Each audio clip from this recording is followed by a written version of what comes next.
ವೀಕ್ಷಕರೇ, ನಿಮಗೆಲ್ಲರಿಗೂ ನನ್ನ ಯೂಟ್ಯೂಬ್ ಚಾನಲ್ಗೆ ಸ್ವಾಗತ. ಆರುವುದೇ ದ್ವೇಷದ ಜ್ವಾಲೆ ಭಾಗ 52. ಅದು ಅಂದು ಇಂದು ಮುಂದೆಯೂ ನನ್ನ ಜೀವನದ ಕೊನೆ ಉಸಿರಿರುವವರೆಗೂ ನೀನು ನನ್ನವಳು. ಅವಳ ಕೈಯನ್ನು ತನ್ನ ಎದೆಯ ಮೇಲೆ ಇಟ್ಟುಕೊಂಡು ಹೇಳಿದ ಭವಿಷ್. ಇಲ್ಲಿ ನನ್ನ ಡಿಪ್ಸ್ನ ಹೊರತಾಗಿ ಬೇರೆ ಯಾರಿಗೂ ಜಾಗನೇ ಇಲ್ಲ.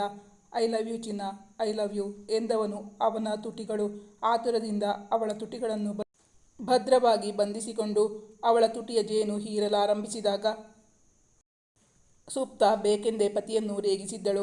ಇಂತಹ ಒಳ್ಳೆಯ ಸಂದರ್ಭದಲ್ಲಿ ಅವಳ ಹೆಸರು ಹೇಳಿ ನನ್ನ ಮೂಡ್ ಹಾಳು ಮಾಡಬೇಡ್ವೆ. ಇವತ್ತಿಂದಾನೇ ಗಂಡನ ಜೊತೆ ರೊಮ್ಯಾನ್ಸ್ ಮಾಡೋದು ಹೇಗೆ ಅಂತ ನಿಂಗೆ ಇವತ್ತಿಂದಾನೇ ನಾನು ಪಾಠ ಶುರು ಮಾಡ್ತೀನಿ. ಆದರೆ ಒಂದು ಕಂಡೀಷನ್ ಇದೆ. ಫ್ರೀಯಾಗಿ ಯಾರಿಗೂ ನಾನು ಏನು ಹೇಳ್ಕೊಡೋಕ್ಕಾಗಲ್ಲ. ಅದಕ್ಕೆ ಸರಿಯಾದ ಗುರುದಕ್ಷಿಣೆಯನ್ನು ನಾನೇ ನಿನ್ನ ಹತ್ರದಿಂದ ವಸೂಲು ಮಾಡ್ಕೋತೀನಿ. ಡೋಂಟ್ ವರಿ ಚಿನ್ನ ಎಂದು ತುಂಟನಗೆ ನಗುತ್ತಾ ಮೃದುವಾಗಿ ಅವಳ ಕೆನ್ನೆ ತಟ್ಟಿದವನು, ಇಂತಹ ವಿಷಯದಲ್ಲಿ ನಿಶಾ ಹತ್ರ ಪಾಠ ಹೇಳಿಸ್ಕೋಬೇಕಾಗಿಲ್ಲ. ಅವಳು ಬೆರಳು ತೋರಿಸಿದ್ರೆ ಹಸ್ತ ನುಂಗೋ ಜಾತಿಯವಳು. ಅವಳಿಂದ ದೂರ ಇದ್ದಷ್ಟು ನಾನು ಕ್ಷೇಮವಾಗಿರ್ತೀನಿ ಎಂದವನು ಮಾರ್ಮಿಕವಾಗಿ ಅವಳತ್ತ ನೋಡಿ, ಇಂತಹ ವಿದ್ಯೆಗಳನ್ನೆಲ್ಲ ಯಾರೂ ಹೇಳ್ಕೊಡಬೇಕಾಗಿಲ್ಲ. ಅದೆಲ್ಲ ಪ್ರಕೃತಿನೇ ಕಲಿಸುತ್ತೆ. ಅದು ಕೆಲವು ಸ್ಪೆಷಲ್ ಕೇಸ್ಗಳನ್ನು ಬಿಟ್ಟು ಹುಬ್ಬು ಕುಣಿಸಿ ನಗುತ್ತಾ ಹೇಳಿದ. ಅವನು ತನ್ನನ್ನು ಗೇಲಿ ಮಾಡಿದ್ದೆಂದು ಅವಳಿಗೆ ಅರ್ಥವಾಗಿತ್ತು. ಅವನ ಮಾತು ಕೇಳುತ್ತಲೇ ಅವಳ ಮುಖ ಅವಮಾನದಿಂದ ಸಪ್ಪೆಯಾಯಿತು. ಅವಳ ಬಾಡಿದ ಮುಖ ಕಂಡು, ಅಯ್ಯೋ ನಾನು ತಮಾಷೆಗೆ ಹೇಳಿದೆ, ನೀನು ಯಾಕೆ ಬೇಜಾರು ಮಾಡ್ಕೋತೀಯಾ? ನಾನು ನಿನ್ನನ್ನೆಲ್ಲ ಹೇಳಿದ್ದು ಯಾಕೆಂದರೆ ನೀನು ಏನು ಮಾಡೋದೇ ಬೇಡ. ಈ ಮುಗ್ಧ ಮುಖದಲ್ಲಿ ಅಂತಹ ಆಕರ್ಷಣೆ ಇದೆ. ನಿನ್ನ ಈ ನಕ್ಷತ್ರದಂತೆ ಹೊಳೆಯುವ ಕಣ್ಣುಗಳು ಸಾಕು ಕಾಮ ಬಾಣಗಳನ್ನು ಬಿಡೋಕೆ. ಈ ರಸ ತುಂಬಿದ ಜೇನುತುಟಿಗಳು ಮಾದಕವಾದ ಆಹ್ವಾನ ನೀಡುತ್ತೆ. ಈ ನಿನ್ನ ತುಂಬುಗಲ್ಲ ನೀಡ್ತಿರೋ ಆಹ್ವಾನಕ್ಕೆ ನಾನು ಶರಣಾಗ್ಬಿಡ್ತೀನಿ. ನೀನೇನಾದರೂ ಹೇಳ್ಕೊಡೋ ಹಾಗಿದ್ರೆ ನಿನ್ನ ಸ್ಟೂಡೆಂಟ್ ಆಗೋಕೆ ಮೊದಲ ಅಪ್ಲಿಕೇಶನ್ ನನ್ನದೇ. ನಿನ್ನ ಹತ್ರ ಕೋಪ ಮಾಡಿಕೊಂಡು ದೂರ ಇರಬೇಕು ಅಂದ್ಕೊಂಡ್ರು ಹೆಚ್ಚು ಹೊತ್ತು ಸಾಧ್ಯ ಆಗ್ತಿಲ್ಲ ನನಗೆ. ನಿನ್ನ ಈ ಸೌಂದರ್ಯ ನನ್ನ ಕಟ್ಟಾಕ್ಬಿಡುತ್ತೆ. ಯಾವ ಹುಡುಗಿಯರು ನನ್ನ ಇಷ್ಟು ಇಂಪ್ರೆಸ್ ಮಾಡಿರಲಿಲ್ಲ. ಆದರೆ ಅಂದು ರಾತ್ರಿ ನಿನ್ನ ಮೊದಲ ಬಾರಿ ನೋಡಿದಾಗ ನಾನು ನಿನ್ನ ಸೌಂದರ್ಯಕ್ಕೆ ಸಂಪೂರ್ಣವಾಗಿ ಮನಸೋತು ಹೋಗಿದ್ದೆ. ಆವತ್ತು ನಿನ್ನ ಮುಂದೆ ಹೇಳೋಕೆ ನನ್ನ ಈಗೋ ಅಡ್ಡ ಬಂದಿತ್ತು. ಆದರೆ ಈಗ ಹೇಳ್ತಿದ್ದೀನಿ ಕೇಳು. ನನ್ನ ಜೀವನದಲ್ಲಿ ಮೊದಲು ಇಷ್ಟಪಟ್ಟ ಹೆಣ್ಣು ಅಂದರೆ ಅದು ನೀನು. ಅದು ಆಗಲೂ ಈಗಲೂ ಮುಂದೆಯೂ ನನ್ನ ಜೀವನದ ಕೊನೆ ಉಸಿರಿರುವವರೆಗೂ ನೀನು ನನ್ನವಳು ಎಂದವನು ಅವಳ ಕೈಯನ್ನು ತನ್ನ ಎದೆಯ ಮೇಲೆ ಇಟ್ಟುಕೊಂಡು, ನಾನು ನಿನ್ನ ರೇಗಿಸೋಕೆ ಏನಾದರೂ ಹೇಳ್ಬೋದು. ಆದರೆ ಇಲ್ಲಿ ನನ್ನ ಡಿಪ್ಸ್ನ ಹೊರತಾಗಿ ಬೇರೆ ಯಾರಿಗೂ ಜಾಗನೇ ಇಲ್ಲ. ಐ ಲವ್ ಯು ಚಿನ್ನ, ಐ ಲವ್ ಯು ಎಂದವನು ಕಣ್ಣುಗಳಲ್ಲಿ ಅವಳ ಸೌಂದರ್ಯವನ್ನು ಹೀರುತ್ತಾ. ಸುಪ್ತ ಇನ್ನೇನು ಹೇಳಲೆಂಬಂತೆ ಬಾಯಿ ತೆರೆಯುತ್ತಿದ್ದಂತೆಯೇ ತಕ್ಷಣವೇ ಅವಳತ್ತ ಬಾಗಿ ಅವನ ತುಟಿಗಳು ಆತುರದಿಂದ ಅವಳ ತುಟಿಗಳನ್ನು ತನ್ನ ತುಟಿಗಳಿಂದಲೇ ಭದ್ರವಾಗಿ ಬಂಧಿಸಿಕೊಂಡು ಅವಳ ತುಟಿಯ ಜೇನು ಹೀರಲಾರಂಭಿಸಿದ್ದ. ಅವಳ ಕೈಗಳು ಮೃದುವಾಗಿ ಅವನ ಬೆನ್ನನ್ನು ನೇವರಿಸುತ್ತಿತ್ತು. ಅವನ ಮಾತು ಕೇಳುತ್ತಿದ್ದಂತೆಯೇ ಅವನ ಮೇಲಿದ್ದ ಅಳಿದುಳಿದ ಬೇಸರವು ನೀರಿನಲ್ಲಿ ಕೊಚ್ಚಿ ಹೋಗಿತ್ತು. ಅವಳ ಸಹಕಾರದಿಂದ ಉತ್ತೇಜಿತನಾದವನು ಅವಳನ್ನು ಮತ್ತು ತನಗೆ ಒತ್ತಿಕೊಂಡು ತನ್ನ ಒಲವಿನ ಕಾಣಿಕೆಯನ್ನು ನೀಡುವುದರಲ್ಲಿ ಮಗ್ನನಾಗಿದ್ದ. ಭವಿಷ್ ತನ್ನಿಂದ ಅಕ್ಕನ ವಿಷಯ ಮುಚ್ಚಿಟ್ಟು ಅವನು ಒಳಗೊಳಗೆ ನೋಯುತ್ತಿದ್ದಾನೆ ಎಂದು ಅವಳಿಗೆ ಅರಿವಾಗಿತ್ತು. ಏನೋ ಬಲವಾದ ಕಾರಣವಿದೆ. ಏನೆಂದು ಅರ್ಥವಾಗುತ್ತಿಲ್ಲ ಸುಪ್ತಾಗೆ. ಅವಳೀಗ ತನ್ನ ಬಳಿ ಏನೂ ಹೇಳದಿದ್ದರೂ ಅಕ್ಕನನ್ನು ನೋಡುವ ಹಂಬಲ ಅವಳಿಗೆ ಜಾಸ್ತಿಯಾಗುತ್ತಿದೆ ಎಂದು ಅರಿವಾಗಿದ್ದವನು 2 ದಿನ ಕಳೆದ ಬಳಿಕ ಅವಳು ಆ ಬಗ್ಗೆ ಏನೂ ಕೇಳದಿದ್ದರೂ ಅವನಾಗಿಯೇ ಅವಳ ಬಳಿ ಹೇಳಿದ್ದ, ಮುಂದಿನ ಭಾನುವಾರ ನಿಮ್ಮಕ್ಕ ಇರೋವಲ್ಲಿ ಕರ್ಕೊಂಡು ಹೋಗ್ತೀನಿ ಎಂದಿದ್ದ. ಆದರದು ಇಂದಿನವರೆಗೂ ಕಾರ್ಯರೂಪಕ್ಕೆ ಬರದಿರಲು ಕಾರಣವೇನೆಂದು ಈಗ ಅರ್ಥವಾಗಿತ್ತು ಹುಡುಗಿಗೆ. ತಾನು ತನ್ನಕ್ಕನನ್ನು ನೋಡಿ ಇಷ್ಟು ಭಯ ಆತಂಕ ಪಟ್ಟಿದ್ದೇನೆಂದರೆ ಅದನ್ನು ಜೀವನದಲ್ಲಿ ಅನುಭವಿಸಿದ ಅವಳಿಗೆ ಅದೆಷ್ಟು ನೋವಾಗಿರಬೇಡ. ಪಾಪ, ಅವಳನ್ನು ಈ ಸ್ಥಿತಿಗೆ ತಂದವರು ಯಾರೆಂದು ಕೇಳುವುದೇ ಬೇಡ. ಅದು ಅವಳ ಪತಿಯ ಮನೆಯವರು. ಆ ಕೃತ್ಯದಲ್ಲಿ ಯಾರೆಲ್ಲ ಶಾಮೀಲಾಗಿದ್ದಾರೆ, ಕಾರಣವೇನು ತಿಳಿಯಲೇಬೇಕಾಗಿತ್ತು ಸುಪ್ತಾಗೆ. ನಿಜವಾಗಿಯೂ ಶಿಕ್ಷೆ ಆಗಲೇಬೇಕು. ಈಗ ಸುಪ್ತಾಗೆ ತನ್ನ ಪತಿ ಅಂದು ಯಾಕೆ ಈ ರೀತಿ ವರ್ತಿಸಿದರೆಂದು ಅರ್ಥವಾಗಿತ್ತು. ಅಂದವನು ಮಾಡಿದ್ದು ಆ ಕ್ಷಣಕ್ಕೆ ತಪ್ಪಾಗಿ ಕಂಡರೂ ಈಗ ಭವಿಷ್ ತನ್ನನ್ನು ಎಷ್ಟು ಪ್ರೀತಿಸುತ್ತಿದ್ದಾನೆ ಎಂದು ಅರಿವಾಗಿತ್ತು. ತಾನು ಮಾನಸಿಕವಾಗಿ ಜರ್ಜರಿತಳಾಗುವುದು ಅವನಿಗೆ ಬೇಕಿರಲಿಲ್ಲ. ಆದ್ದರಿಂದ ವಿಷಯ ಮುಚ್ಚಿಟ್ಟಿದ್ದ. ಹೌದು, ವಿಶುವಿನ ಮಾತು ಒರಟು, ಮುಂಗೋಪ, ಈಗೋ ಎಲ್ಲವೂ ಜಾಸ್ತಿ. ಆದರೆ ಅವನಿಗೆ ತನ್ನನ್ನು ಕಂಡರೆ ಅವನ ಹೃದಯದಲ್ಲಿ ಅದಕ್ಕೂ ಮೀರಿರುವ ಪ್ರೀತಿ ಒಲವಿದೆ ಎಂದು ಈಗಂತೂ ಅವನ ಒಲವಿನ ಕುಡಿಯನ್ನು ಉದರದಲ್ಲಿ ಹೊತ್ತುಕೊಂಡಿದ್ದೇನೆ. ಅವನ ಮುದ್ದು ಮಗುವಿನ ತಾಯಿಯಾಗುತ್ತೇನೆಂದು ಗೊತ್ತಾದ ಬಳಿಕ ತಾನು ನಡೆದ ದಾರಿಯಲ್ಲಿ ಹೂವಿನ ಹಾಸಿಗೆಯನ್ನೇ ಹಾಸುತ್ತಾನೆ ವಿಶು. ತಾನು ನಡೆದರೆಲ್ಲಿ ನಲುಗಿ ಹೋಗುವೆನೋ ಎಂಬಂತೆ ಕಾಳಜಿ ವಹಿಸುತ್ತಾನೆ. ಪ್ರತಿದಿನ ರಾತ್ರಿ ಪ್ರೀತಿಯಿಂದ ಅವನೇ ಔಷಧಿ ತಿನ್ನಿಸುತ್ತಾನೆ. ಪ್ರತಿ ಬಾರಿ ಡಾಕ್ಟರ್ ಬಳಿ ಚೆಕಪ್ಗೆ ಅವನೇ ಕರೆದೊಯ್ಯುತ್ತಾನೆ. ಎಷ್ಟೇ ಕೆಲಸಗಳಿದ್ದರೂ ಟೆನ್ಷನ್ಗಳಿದ್ದರೂ ತನ್ನ ಮತ್ತು ಮಗುವಿನ ಬಗ್ಗೆ ಅತೀವ ಕಾಳಜಿ ವಹಿಸುತ್ತಾನೆ. ಅದೆಷ್ಟು ರಾತ್ರಿ ತನಗಾಗಿ ನಿದ್ದೆಗೆಟ್ಟು ತನ್ನ ಸೇವೆ ಮಾಡಿದ್ದಾನೆ. ದುಡ್ಡು ಕೊಟ್ಟರೆ ಕೆಲಸದವರು ತನ್ನನ್ನು ನೋಡಿಕೊಳ್ಳುತ್ತಿದ್ದರು. ಆದರೂ ಆ ಕೆಲಸವನ್ನು ಅತ್ಯಂತ ಪ್ರೀತಿಯಿಂದಲೇ ಮಾಡಿದ್ದಾನೆ ಎಂದಂದುಕೊಂಡಾಗ ಸುಪ್ತಾಗೆ ಭವಿಷ್ ಬಗ್ಗೆ ಹೃದಯ ತುಂಬಿ ಬಂದಿತ್ತು. ಪತಿಯ ಮೇಲಿದ್ದ ಅಭಿಮಾನ, ಪ್ರೀತಿ ಮತ್ತು ಜಾಸ್ತಿಯಾಯಿತು. ಅವನನ್ನು ಪತಿಯಾಗಿ ಪಡೆದ ತಾನು ನಿಜವಾಗಿಯೂ ಅದೃಷ್ಟಶಾಲಿ ಎಂದುಕೊಂಡಾಗ ಅವಳ ಕಣ್ಣುಗಳು ಮತ್ತೆ ತುಂಬಿ ಹರಿದಿದ್ದವು. ನಿಧಾನವಾಗಿ ಕಣ್ಬಿಟ್ಟು ತನ್ನನ್ನೇ ನೋಡುತ್ತಿದ್ದ ತಂಗಿಯನ್ನು ಕಂಡು ಸ್ವಾತಿ ಬೆಚ್ಚಗಿನ ಕಣ್ಣೀರು ತಂಗಿಯ ಕೆನ್ನೆಯ ಮೇಲೆ ಉರುಳಿತ್ತು. ಅವಳ ಕೈಗಳು ಅಕ್ಕನ ಕಣ್ಣೀರು ತೊಡೆಯಲಾರಂಭಿಸಿತು. ನಿಧಾನವಾಗಿ ಎದ್ದು ಕುಳಿತಳು. ಅಕ್ಕ ಎನ್ನುತ್ತಾ ಅವಳನ್ನು ಬಾಚಿ ತಬ್ಬಿಕೊಂಡಳು. ಇಬ್ಬರ ಮನಸ್ಸು ತಹಬದಿಗೆ ಬರಲು ದೀರ್ಘವಾದ 5 ನಿಮಿಷಗಳೇ ಬೇಕಾಯಿತು. ಅಕ್ಕ, ಇದೆಲ್ಲ ಹೇಗಾಯಿತು? ನಿನ್ನನ್ನು ಈ ಪರಿಸ್ಥಿತಿಗೆ ತಂದವರ್ಯಾರು? ನೀನು ಇಷ್ಟು ಕಷ್ಟಪಡುತ್ತಿರಬೇಕಾದ್ರೆ ನನ್ನ ಹತ್ರ ಯಾಕೆ ಯಾರೂ ಏನೂ ಹೇಳಿಲ್ಲ? ತಂಗಿಯ ಪ್ರಶ್ನೆಗಳಿಗೆಲ್ಲ ಸ್ವಾತಿಯ ಕಣ್ಣೀರೇ ಉತ್ತರವಾಗಿತ್ತು. ಆಗ ಸುಪ್ತಾಳೆ, ಐ ಥಿಂಕ್ ನಿನ್ನ ಗಂಡನ ಮನೆಯವರು ಮನುಷ್ಯರಲ್ಲ ಅನ್ಸುತ್ತೆ, ರಾಕ್ಷಸರೇ ಇರಬೇಕು ಎಂದಾಗ ಸೋಮಶೇಖರ ಮತ್ತೆ ಆ ವಿವರಗಳನ್ನು ಕೇಳಲು ಇಚ್ಛೆ ಪಡದೆ, ಸುಪ್ಪಿ, ಆಗಿದ್ದು ಆಗೋಯ್ತು. ನೀನೀಗ ಅದನ್ನೇ ಮನಸ್ಸಲ್ಲಿಟ್ಕೊಂಡು ಕೊರಗಬೇಡ. ಅದರಿಂದ ಹೊಟ್ಟೆಯಲ್ಲಿರೋ ನಿನ್ನ ಪಾಪುಗೆ ಸಂಕಟ ಆಗುತ್ತೆ ಕಂದ. ನನ್ನ ಮಗಳಿಗೆ ನ್ಯಾಯ ಕೊಡಿಸೋಕೆ ಏನು ಮಾಡಬೇಕು ಅದನ್ನು ನಾನು ಮಾಡೇ ಮಾಡ್ತೀನಿ ಎಂದಾಗ ದುಃಖದಿಂದ ಅವರ ಸ್ವರ ನಡುಗುತ್ತಿತ್ತು. ಅಕ್ಕ ಮತ್ತು ತಂದೆಯ ಸಹಾಯದಿಂದ ಅವಳು ಮನೆಯೊಳಗೆ ಬಂದಿದ್ದಳು. ಸುಪ್ತ ಈಗ ತುಸು ಸುಧಾರಿಸಿಕೊಂಡಿದ್ದಳು. ಅಪ್ಪ, ಅಕ್ಕ ಇಷ್ಟು ಕಷ್ಟದಲ್ಲಿರಬೇಕಾದ್ರೆ ನನ್ನಿಂದ ಯಾಕೆ ವಿಷಯ ಮುಚ್ಚಿಟ್ಟಿದ್ರಿ? ಮತ್ತೆ ಅವಳಿಗೆ ಹೀಗಾಗೋಕೆ ಕಾರಣರ್ಯಾರು? ಮತ್ತೆ ಪ್ರಶ್ನಿಸಿದ್ದಳು. ಅದೊಂದು ದೊಡ್ಡ ಕತೆ ಪುಟ್ಟ. ಅಂದು ಅವಳನ್ನು ಆ ಪರಿಸ್ಥಿತಿಯಲ್ಲಿ ಕಂಡು ನಾನು ಪ್ರಜ್ಞಾಶೂನ್ಯನಾಗಿದ್ದೆ. ನನಗಾದ ಮಾನಸಿಕ ಆಘಾತದಿಂದ ನಾನು ಕೂಡ ಆಸ್ಪತ್ರೆ ವಾಸ ಅನುಭವಿಸಿದ್ದೆ.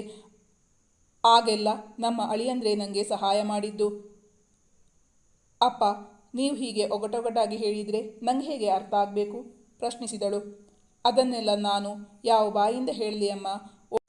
ಒಟ್ನಲ್ಲಿ ನಾನು ಆತುರಪಟ್ಟು ಮದುವೆ ಮಾಡಿ ನನ್ನ ಮಗಳ ಜೀವನವನ್ನೇ ಹಾಳು ಮಾಡಿಬಿಟ್ಟೆ ಅಂತ ಹೇಳಬಲ್ಲೆ. ದುಃಖ ತಪ್ತರಾಗಿ ನಡುಗುವ ಧ್ವನಿಯಲ್ಲೇ ಹೇಳಿದ್ದರು ಸೋಮಶೇಖರ್. ಆಗ ಸುಪ್ತಾಳ ಕಣ್ಣುಗಳು ಅಕ್ಕನನ್ನೇ ದಿಟ್ಟಿಸುತ್ತಿದ್ದವು. ಅಪ್ಪ ಅಂತೂ ಹೇಳಲ್ಲ, ನೀನಾದರೂ ಹೇಳಬಾರ್ದೇನೆ?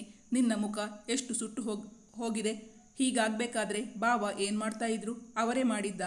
ಯಾಕೆ ಅಂತಹ ದೊಡ್ಡ ತಪ್ಪು ನೀನೇನು ಮಾಡಿದೆ ಎಂದಾಗ ಅವಳು ನೀರವವಾಗಿ ಕಣ್ಣೀರು ಹರಿಸುತ್ತಿದ್ದಳು. ತಂಗಿಯ ಹಠಮಾರಿತನ ಗೊತ್ತಿದ್ದರಿಂದ ಉತ್ತರ ತಿಳಿಯುವವರೆಗೂ ಅವಳು ತನ್ನನ್ನು ಬಿಡುವುದಿಲ್ಲ ಎಂದು ಗೊತ್ತಿತ್ತಲ್ಲ ಸ್ವಾತಿಗೆ. ಆದ್ದರಿಂದ ಎಲ್ಲಾನು ಹೇಳ್ತೀನಿ ಸುಪ್ಪಿ. ಅದರ ಮೊದಲು ನಿಂಗೆ ಕುಡಿಯೋಕೆ ಜ್ಯೂಸ್ ಮಾಡಿಕೊಡ್ತೀನಿ. ನೀನು ಅಡುಗೆ ಮನೆಗೆ ಬಾ, ಇಬ್ಬರು ಮಾತಾಡ್ತಾ ಜ್ಯೂಸ್ ಕುಡಿಯೋಣ. ಪಾಪ ಅಪ್ಪಂಗೆ ಮತ್ತೆ ಮತ್ತೆ ಅದನ್ನು ಕೇಳೋಕೆ ತುಂಬ ಹಿಂಸೆ ಆಗುತ್ತೆ ಎಂದು ಸ್ವಾತಿ ಹೇಳಿದಾಗ ಅವಳನ್ನು ಹಿಂಬಾಲಿಸಿದ್ದಳು ಸುಪ್ತಾ. ಸ್ವಾತಿಗೆ ಮದುವೆಯಾಗಿ ಸುಮಾರು 4 ವರ್ಷಗಳಾಗಿತ್ತು. ಆದರೆ ಸಂತಾನ ಭಾಗ್ಯ ಆಗಿರಲಿಲ್ಲ. ರಿಯಲ್ ಎಸ್ಟೇಟ್ ಬಿಸ್ನೆಸ್ ಉದ್ಯಮಿ ಮಹದೇವಯ್ಯನವರಿಗೆ 2 ಗಂಡು ಮಕ್ಕಳಲ್ಲಿ ಕಿರಿಯವನೇ ಜಯಂತ್. ಅವರು ತುಂಬ ಶ್ರೀಮಂತರು. ಮಗಳು ಸುಖವಾಗಿರುತ್ತಾಳೆ ಎಂಬ ಕಾರಣಕ್ಕೆ ಸೋಮಶೇಖರ್ ಅವರು ಹಿಂದು ಮುಂದು ಯೋಚನೆ ಮಾಡದೆ ಮಗಳನ್ನು ದಾರೆ ಎರೆದು ಕೊಟ್ಟಿದ್ದರು. ನೋಡೋಕೆ ಹುಡುಗ ತುಂಬ ಚೆನ್ನಾಗಿದ್ದಾನೆ. ಮಾತ್ರ ಅಲ್ಲ, ಸಾಫ್ಟ್ ಆಗಿದ್ದಾನೆ. ಒಳ್ಳೆ ಬಿಸ್ನೆಸ್ ಕೂಡ ಇದೆ. ಅತ್ತೆ, ಮಾವ, ಭಾವ, ಓರಗಿತ್ತಿ ಅಲ್ಲದೆ ಅವರಿಗೆ 2 ಮಕ್ಕಳು. ಮನೆ ತುಂಬ ಜನ ಇರೋದ್ರಿಂದ ನಮ್ಮ ಹುಡುಗಿ ಕಷ್ಟಪಡಬೇಕಾಗಿರೋ ಅವಶ್ಯಕತೆಯೇ ಇಲ್ಲ ಎಂದುಕೊಂಡಿದ್ದರು ತಂದೆ. ಅವಳು ತಂದೆಯ ಆದೇಶಕ್ಕೆ ಮಣಿದು ಅವನನ್ನು ಮದುವೆಯಾಗಿದ್ದಳು. ಅವರ ಮದುವೆ ಕಳೆದು ಮೊದಲ ರಾತ್ರಿಯ ದಿನ ಅಂದು ಗಂಡು ಹೆಣ್ಣಿನ ಸಮಾಗಮ. ಒಲವಿನ ಮಹಾಪೂರದಲ್ಲಿ ಮೇಯುವಂಥ ಅಪೂರ್ವ ಸಂದರ್ಭ. ಮದುವೆಯ ಮೊದಲು ಅವರಿಬ್ಬರು ಎಲ್ಲೂ ಒಟ್ಟಿಗೆ ಓಡಾಡಿರಲೇ ಇಲ್ಲ. ಹೆಚ್ಚಿನ ಮಾತುಕತೆಯೇನು ಅವರಿಬ್ಬರ ಮಧ್ಯೆ ನಡೆದಿರಲಿಲ್ಲ. ಆದ್ದರಿಂದ ಅವನು ಅಪರಿಚಿತನಾಗಿಯೇ ಉಳಿದಿದ್ದ. ಅವಳಿಗೆ ಅವನು ಹಿಡಿಸಿರಲಿಲ್ಲ. ಆದರೆ ತಂದೆಯ ಬಳಿ ಹಾಗೆ ಹೇಳುವ ಧೈರ್ಯವೂ ಇರಲಿಲ್ಲ. ಸ್ವಾತಿಗೆ ನಿರ್ಜೀವ ಗೊಂಬೆಯಂತೆ ಬೆಡ್ ಮೇಲೆ ಕುಳಿತಿದ್ದಳು. ಅಷ್ಟರಲ್ಲಿ ಜಯಂತ್ ಕೋಣೆಯ ಬಾಗಿಲು ತೆರೆದು ಒಳಗಡೆಯಿಟ್ಟಾಗ ಸ್ವಾತಿಯ ಎದೆಬಡಿತ ನಿಂತೇ ಹೋದಂತೆ ಭಾಸವಾಗಿ ಬಾಯಿಯ ದ್ರವ ಒಣಗಿತ್ತು. ಅಪರಿಚಿತನೊಬ್ಬ ತನ್ನೆಡೆಗೆ ಬರುತ್ತಿದ್ದಾನೆಂಬ ಪರಕೀಯ ಭಾವನೆಯಿಂದ ಉದ್ಗಾರ ತೆಗೆಯಲು ನಾಲಿಗೆ ಮೇಲೇಳಲಿಲ್ಲ. ಅವಳು ಗಡಬಡಿಸಿ ಎದ್ದು ನಿಂತಿದ್ದಳು. ಭಯವಾಗಿ ಅವಳ ಮೈ ಮೃದುವಾಗಿ ಕಂಪಿಸುತ್ತಿತ್ತು. ಪರವಾಗಿಲ್ಲ, ಕೂತ್ಕೋ. ಅವನ ಧ್ವನಿಯಲ್ಲಿ ಸತ್ವವೇ ಇರಲಿಲ್ಲ. ಅವನ ಬಾಡಿದ ಮುಖ, ಕಳೆಗುಂದಿದ ನೋಟ ಕಂಡು ಅವಳೆದೆ ತಲ್ಲಣಿಸಿತ್ತು. ಅವಳ ಪಕ್ಕದಲ್ಲಿ ಕುಳಿತು ಅವಳ ಕೈ ಹಿಡಿದಾಗ ಅವನ ಸ್ಪರ್ಶ ಹಿಮದಂತೆ ಕೊರೆಯುತ್ತಿತ್ತು. ಅವಳು ಉಸಿರು ಬಿಗಿ ಹಿಡಿದು ಕಣ್ಮುಚ್ಚಿ ಕುಳಿತು ಬಿಟ್ಟಿದ್ದಳು. ಅವಳು ಎಣಿಸಿದಂತೆ ಅವನ ತೋಳುಗಳು ಅವಳನ್ನು ಬಳಸಲೇ ಇಲ್ಲ. ಬದಲಾಗಿ ಅವಳನ್ನು ಪ್ರಶ್ನಿಸಿದ್ದ. ಏನ್ ನಿನ್ನ ಹೆಸರು? ಸ್ವಾತಿ ಅಲ್ವಾ ಎಂದಾಗ ಆಂ. ಅವಳು ಅತ್ಯಂತ ಆಶ್ಚರ್ಯದಿಂದಲೇ ಕಣ್ತೆರೆದಳು. ಮೊದಲ ರಾತ್ರಿ ಹೆಂಡತಿಯನ್ನು ಕೇಳುವ ಪ್ರಶ್ನೆಯೇ ಇದು. ತನ್ನ ಹೆಸರೂ ಗೊತ್ತಿಲ್ಲವೇ? ನೀನು ತುಂಬ ಮುದ್ದಾಗಿದ್ದೀಯಾ. ನಿನ್ನಂಥ ಹೆಂಡತಿಯನ್ನ ಪಡೆಯೋಕೆ ನಾನು ಪುಣ್ಯ ಮಾಡಿದ್ದೆ. ಆದರೆ ನೀನು ಮಾತ್ರ ದುರಾದೃಷ್ಟವಂತೆ. ಆದ್ದರಿಂದ ನನ್ನ ಗಂಡನನ್ನಾಗಿ ಪಡೆದಿದ್ದೀಯಾ. ನೀರಸ ದನಿಯಲ್ಲೇ ಅವನು ಹೇಳಿದಾಗ ಅವನು ತನಗೆ ಸರಿಯಾದ ಜೋಡಿಯಲ್ಲ ಎಂದು ಯಾರು ನೋಡಿದರೂ ಹೇಳಬಹುದಾಗಿತ್ತು. ಅವಳ ಸೌಂದರ್ಯಕ್ಕೆ ಹೇಳಿದ ಗಂಡಲ್ಲವೆಂದು ಅವಳ ಗೆಳತಿಯರು ಹೇಳುತ್ತಿದ್ದರು. ಆದರೂ ತೋರಗೊಡದೆ, ಛೇ, ನೀವ್ಯಾಕೆ ಹಾಗೆ ಹೇಳ್ತೀರಾ? ನೀವು ತುಂಬ ಒಳ್ಳೆಯವರು.